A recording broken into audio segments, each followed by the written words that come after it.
Hi, Pastor Mark Jeske here for Time of Grace. What do you think of when you think of St. Patrick's Day? Well, color green, wearing little derby hats and leprechaun clothes and rainbows with pots of gold at the end of the rainbow, maybe singing some Irish songs.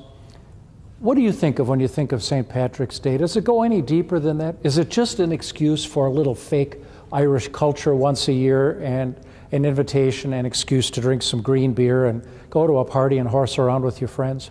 You know, there's more behind that story.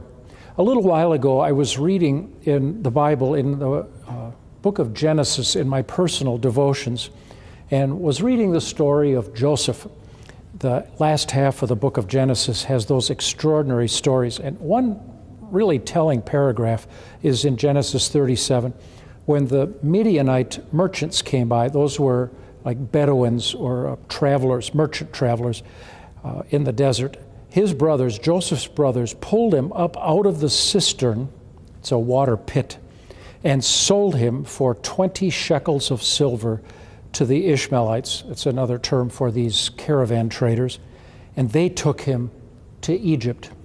There, Joseph was a slave.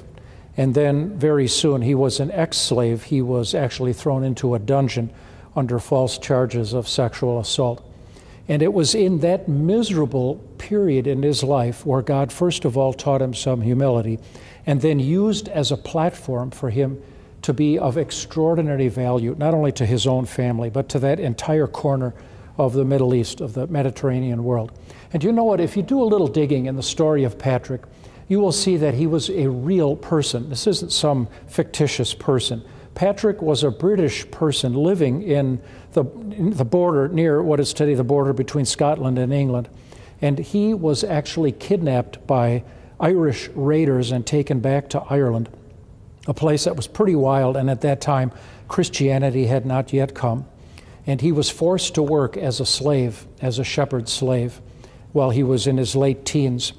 After some years of that miserable experience, he was able to escape and got on a ship that took him to the continent, after which he worked his way back home after some time. But you know what he chose to do? He chose to go back to Ireland, where he chose to bring the gospel to those Celtic people. And he organized missionary-based monasteries that as soon as they reached a certain point, they would split off and he would start a new group. And eventually, the monastery movement that he began was linked to a chain of them all over Ireland. And he opposed the heathen religion of the Druids and brought the saving message of Jesus Christ to a people who had once enslaved him and now became the object of his love. This St. Patrick's Day, if you want to go to some parties with your friends, I hope you do and have a great time. It's a wonderful moment to get together with people that you like.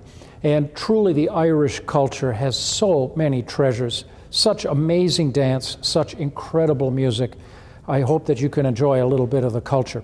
But give a little bit of thought on St. Patrick's Day to the real Patrick, who actually chose to love his enslavers and oppressors, and who was so into outreach and allowed himself to be used as an instrument of God's mercy and love, that he established a movement that eventually succeeded in evangelizing not only Ireland, but those monks then jumped across the Irish Sea and evangelized Scotland as well.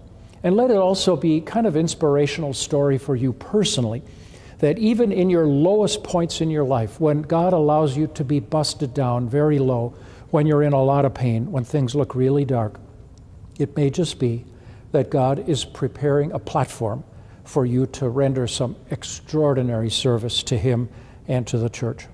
For Time of Grace, I'm Pastor Mark Jeske, wishing you a happy St. Patrick's Day.